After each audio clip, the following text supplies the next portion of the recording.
Hello friends, it's Cindy Brumbaugh from CindyLeeBDesigns.com, independent Stampin' Up! Demonstrator. Today I want to show you a beautiful card that my dear friend Connie Madajak, also a team member, sent me using the Cheerful Daisies stamp set. I haven't done a lot of stamping with it, but I've done a lot of die cutting with it. So this beautiful, bright, oh, lovely colors on here, and using the Fresh as a Daisy DSP. Now look at the fun way that this card closes up. Ha! So we are going to have some fun figuring out how Connie did this. So I love the fact that Connie did a really tight edge along her bordering and her DSP. I love that little tiny edge. I did make mine a little thicker because my hands are feeling a little bit flumbly. So here we go. I'm going to make mine using the Inked and Tiled bundle. That's the Inked and Tiled stamp set, and I'm not actually using the dies with it. I'm using the deckled rectangle dies on mine. So on this card that Connie made, you'll see that it has just a fold back here halfway on the front of the card.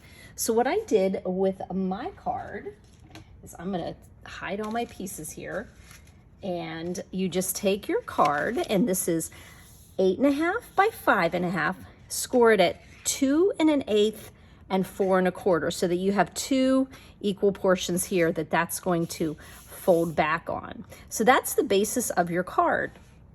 So we can go ahead and just put this right here on the inside. So I'm just going to do that just so that we can get it helps me to see where, here we go, helps me to see exactly where my other pieces are going to go. So I'm just putting, now Connie just, she put hers a little bit smaller. I'm going to go ahead and put this. Now this DSP that I'm using, the Inked Botanicals, it actually does not have very vanilla in it. It doesn't actually have any white or vanilla, but I really think the vanilla, you can see the white in the paper, but I really think the vanilla comes out to me. So you can see you're going to have this pretty little border here. So the next part is we're going to decorate this pattern here, and I decided to use this really pretty checkered crushed curry to go right here, so that the bloom, so it's a little more subtle back here. And this one I cut to 1 7/8 by 5 1/4, so that I had a 1/8 inch border around the edges. So here we go. We'll just put that right there on the front, just keeping our eye looking at the inside and the outside kind of matching up there nicely. Okay, now Connie left hers green here, which is absolutely perfect, but I decided to add a little color in here, and I used this DSP on the inside here. And you'll see why I didn't put it on the outside, because you might have been thinking, oh, that's really pretty, why didn't you put that on the outside? But I'll show you why I changed it up. Now this one is going in this other section here, and that section is actually 2 1/8. So if you take off, you want an 1/8 inch border the whole way around, you're going to cut it again like the front to 1 7/8 by 5 1/4. So now you can see all those pretty colors showing up there. The next thing I did is I wanted to see what I wanted to put on the outside. Now when I use this deckled rectangle, I have this pretty border here showing also with the very vanilla there. So that is going to be the focal point here, doing this pretty flower that's in the Inked and Tiled stamp set. But I'm going to show you something fun that we can do with this stamp set before we move on. Okay, so we do not carry our Stamparatus anymore. Most of you guys already have one, but in case you never did get one, I'm going to show you a tool that might be out on the market. We used to carry it, the Stamp-A-Majig. When I pull this thing out, which I did last week, everybody says, I just don't understand that. But I'm just going to show you how I Stamp-A-Majigged something, okay? So what I'm going to do is I want to ink up just my stems and my leaves here. So I'm just going to take a little bit of this Post-it stuff I have here, and I'm just going to mask off the flowers, okay? And the reason I'm going to show you this fun little trick here is because we're going to use a different flower, but the stems when we stamp this. Now, oh, before we do that, we have to stamp this. So what you do is you take the clear acetate that comes with this Stamp-A-Majig and you put it into the corner of the T-square. And then you're going to ink up your stamp, and you'll always put the stamp in the same way. So holding this, keeping it nice and tight, you just line up that corner on the left, and that is your stamp, okay? So now I can pull this out a second, and I can put, well, it doesn't really matter what I do here now. I'm going to show you that the Stamp-A-Majig comes in handy in another second. Okay, so I'm gonna do you know I had, when I first started stamping about 20 years ago, I had a Stamp-A-Majig, but really didn't know what it was used for. But I'm telling you, if you don't know what it's used for, and you have old wooden stamps that you're thinking, oh, I can only stamp them and then use a punch or a circle or something to cut it out, you're gonna find a whole new use for this. Okay, so I'm masking this off, and I'm going to stamp just the stem and the leaves. So always remember to take these off, because sometimes I forgot and then I just go to put it down and it really defeated the purpose. So now I'm just going to stamp my flowers. Okay, there you go. Because I masked these off, only that showed. Well, what I'm going to show you now is I want to use a different flower in that set. So let me grab a block. Here we go. Oh, you know what? I have some blocks on the other side of the room because I was stamping and I took all my blocks with me. So here is one of my blocks. Okay, so I really like this flower right here because this flower goes with this DSP. Notice that? These ones fit in there too, but this one's really pretty too. Actually, it's not this DSP, maybe it's this one here. But I wanted to use that flower. So I'm gonna close up the ink pad before it gets in the way. And I'm going to show you how I can put this flower, here we go, right at the top of here and be able to see it, okay? Now we had our stems like this, right? Now I'm just going to use the same paper, same acetate here, and I'm going to stamp my flower in Calypso. So I'm going to stamp my flower.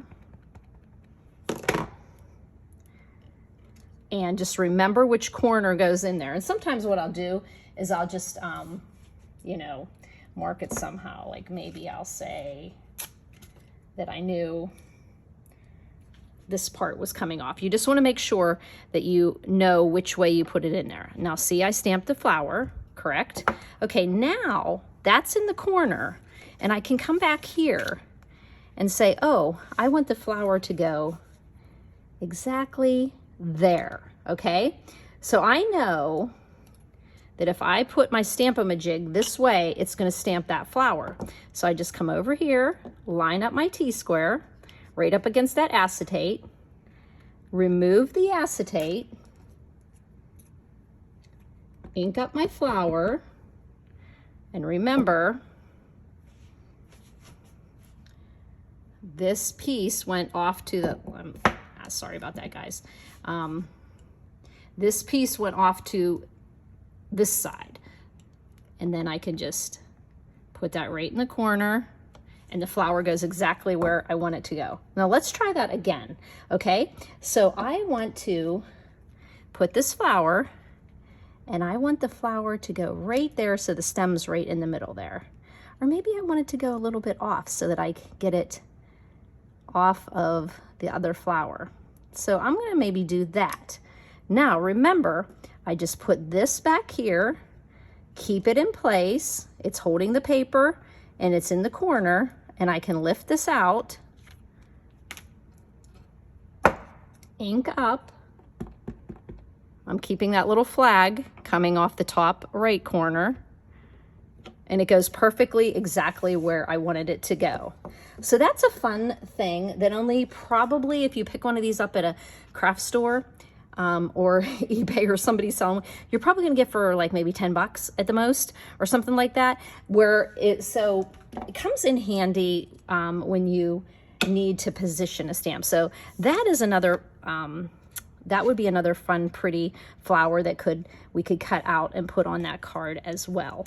But we're gonna go ahead and use these. And what I did for this one is I masked off this flower and then I put my stems right back where I knew they were, put my Stamp-A-Majig in place, and I stamped just the orange. And then I did the same thing with the yellow. So now we are going to adhere this together. Where's that glue?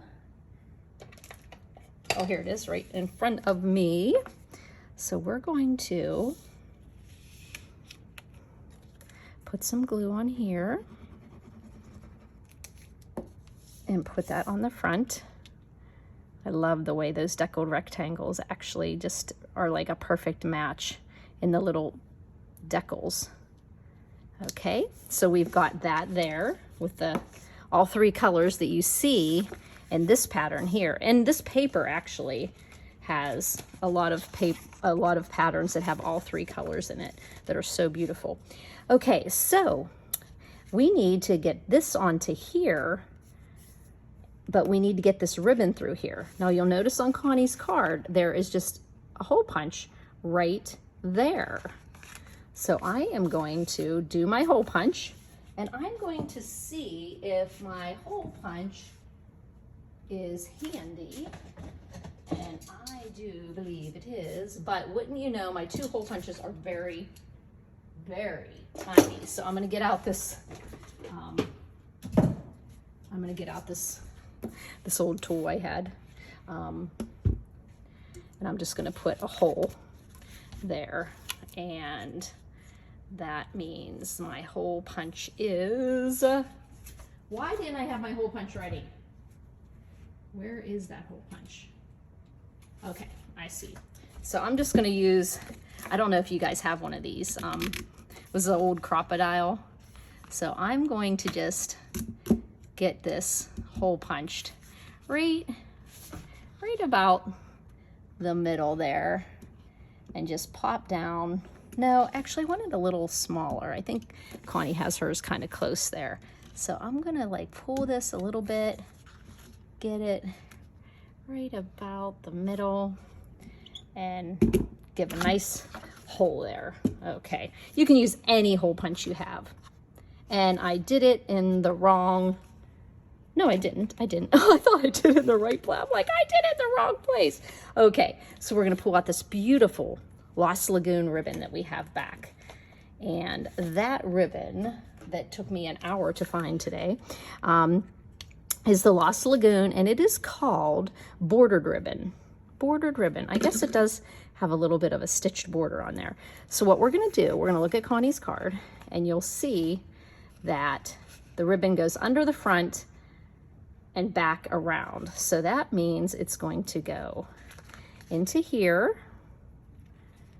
So remember, when you're cutting it, this is where your whole circle punch is gonna go, in between this one and that one. Okay, just right there. Okay, so I'm putting my ribbon through there. Okay, and it's gonna go behind the card. And then we are going to fold this back and put our focal point, but this is going to go under that focal point, that pretty ribbon. Okay, so I'm going to put some dimensionals on, no, do I want to, yeah, I think I do want dimensionals. So let's get the dimensionals here. New packing, opening up a new pack of dimensionals, because I took all my dimensionals over to my daughters to play around with some paper pumpkins and stuff, and I think I left them over there. So we're gonna put some, this is gonna be the corner here, and you can pretty much be safe putting them there, and there, and there, I may just put a couple here and there. Yeah, I think I'm going to be a little generous here. And now I'm wondering if maybe I didn't need dimensionals because there's a reason why there aren't dimensionals there. I don't know, but I put them on. But I think this is a really, really cool fun fold. Just something different. Okay, so let's center. I'm gonna lay that over there because I can slip it under now. Let's center that deckled square so that we can see about the same amount on the top and bottom and left and right. There we go. And then this ribbon can fit under here because I did not put any dimensionals, and I can pull it through. Come on, come on. There we go. Get it flattened there. Get it flat. And I think I'm going to play with this a little bit before you guys get to see the pictures, because I want to put some more embellishments on here. But you just pull that, and notice how you get to see, when it opens, you get to see some paper in here that mimics this stamping we did on the outside. And then this just gives a nice touch of color, pop of color in there. And I'm not sure if I'm going to put anything around here either. You're thinking, why aren't you sure right now? Because I wanted to get a video done for you guys, and that was more important than me figuring out my creative stuff. But when you go to my blog, CindyLeeBDesigns.com, you will find additional photos of this card and the finished product. All of the products I used, my online store links are there, and you can also see that underneath the YouTube description it says visit my blog here. You just press that button and it pops you right over to CindyLeeBDesigns.com. Make sure you pay attention to the Lucky Hand online game that we're going to be playing on Monday, July 24th. We are going to be playing that game where you guys sign up. We are going to make 4 cards. You will get a special gift bag with your 4 cards in it and your Lucky Hand cards, which are a deck of playing cards. And then we are going to make our 4 cards and play the games live together. Also, if you can't make it, it will be recorded. But it's really going to be fun. All you have to do is make a $40 order of your own choice. So not you're getting the card kits and some goodies in a goodie bag. You get to choose what you want. And the game actually goes really quick because every card that I've sent out to you guys is actually going to be in my hand as well. And when I pull them, every card is going to count. So it goes nice and quick. So I hope you will play along. I think you'll enjoy the cards we're going to be making. So make sure you look at on my blog, online Lucky Hand. I have 2 sessions, Monday at 2 to 4 and Monday 7 to 9 on July 24th. I am going to close registration at 25 people per session, or July 14th, so I have time to get your kits mailed out to you in time. So make sure you pay attention to that when you hop over to see how I finished this card. And thank you so much, Connie, for this beautiful card and this fun fold that I could share with everybody. Is that cool or what? Thanks for buzzing by, friends.